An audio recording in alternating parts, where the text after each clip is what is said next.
नमस्कार साथियों।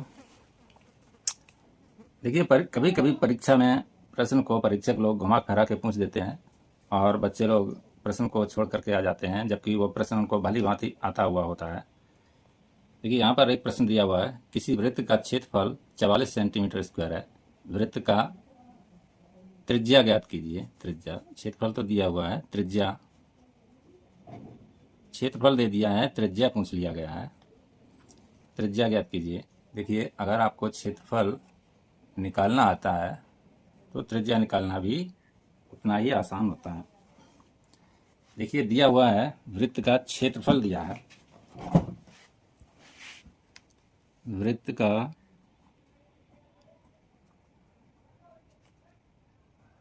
क्षेत्रफल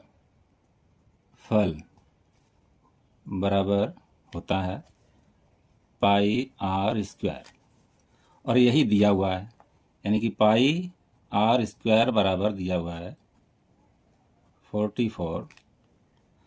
अब हमको आर निकालना है, क्षेत्रफल दिया हुआ है, आर निकालना। यहाँ पर यह है, पाई तो होता है 22/7 और इसी का गुणा है आर स्क्वायर में। ये आर है, यही निकालना है। ये बराबर दिया हुआ है 44। तो देखिए यहाँ पर ये जो पाई है इसको इस तरफ ले जाएंगे, हमको आर निकालना है तो आर इसी तरफ रखेंगे।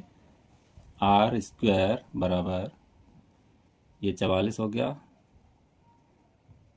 और ये जब उधर जाएगा बराबर का चिन्ह पार करके दूसरे पाले में जाएगा तो यहाँ पर ये गुणा कर रहा है। देखिए इस पूरे पक्ष में पाई जो 22/7 है ये गुणा कर रहा है, जब उस तरफ जाएगा तो ये उस पक्ष को भाग करेगा। ठीक है, ये नीचे में आ जाएगा भाग 22/7।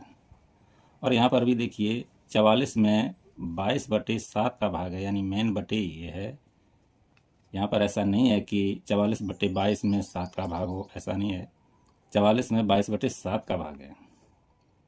तो इसको हल करेंगे, कैसे करते हैं देखिए।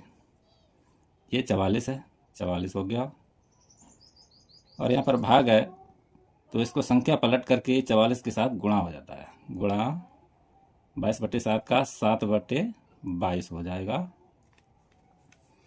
अब ये पूर्णांक है, ये कोई भिन्न है, यहाँ पर में संख्या है। पूर्णांक का जब भिन्न के साथ गुणा करते हैं तो पूर्णांक का गुणा ऊपर होता है भिन्न के अंश में। ये इस तरह से हो जाएगा 44 गुणा 7/22, और ये सब आर स्क्वायर के बराबर आ रहा है। आर स्क्वायर को साथ में रखते हैं।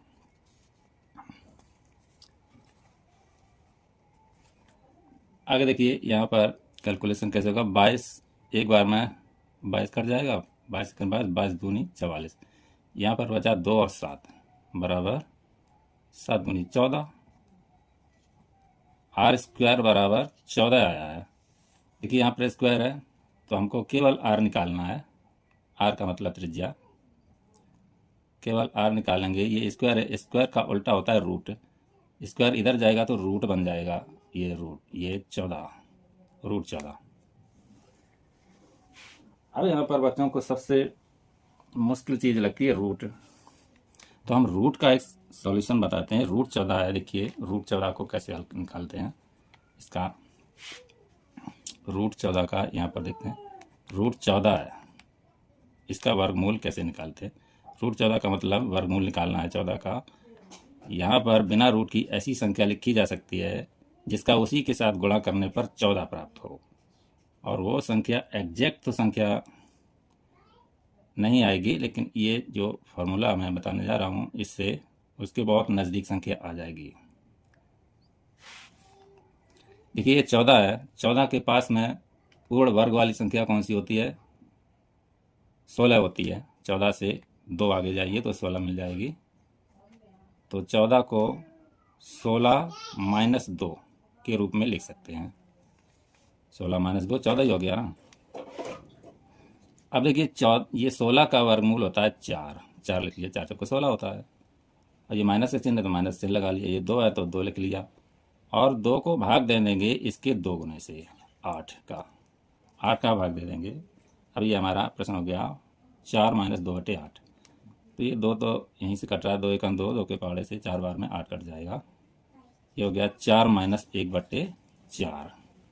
अब इसको कैसे हल करते हैं? पूर्णांक में से ये भिन्न घटानी है 1/4, इसका इसमें गुणा कर लेते हैं। 4 चौके 16, 16 में से 1 निकाल देते हैं, 15 बचेगा। 15/4 हमारा रह जाएगा। अब 15 को जब 4 से भाग देंगे तो 3 बार जाएगा, 3 आ जाएगा। और इधर 3 शेष बचेगा, दशमलव के 0 बढ़ाएंगे 3 पर, 30 हो जाएगा। 7 बार में 4 7 28 हो जाएगा। फिर 30 में से 28 निकालेंगे 2 बचेगा, वापस 0 लगाएंगे, 20 हो जाए। 4 पंचे 20, 7 5 सेंटीमीटर। ये 3.75 सेंटीमीटर यहाँ पर आ रहा है। 14 का वर्गमूल 3.75 सेंटीमीटर, ये हमारा आंसर है। 3.75 सेंटीमीटर त्रिज्या आएगी हमारी। तो इस तरह से ये प्रश्न था। आप ये बताइए कि किसी वृत्त का क्षेत्रफल 45 सेंटीमीटर है, सेंटीमीटर स्क्वायर है, इसकी आर यानी त्रिज्या बराबर क्या होगी? ये कमेंट में आप लोग हमको बताएंगे। वीडियो देखने के लिए धन्यवाद। वीडियो को एक लाइक कर दें और चैनल को प्लीज़ सब्सक्राइब कर लें। धन्यवाद।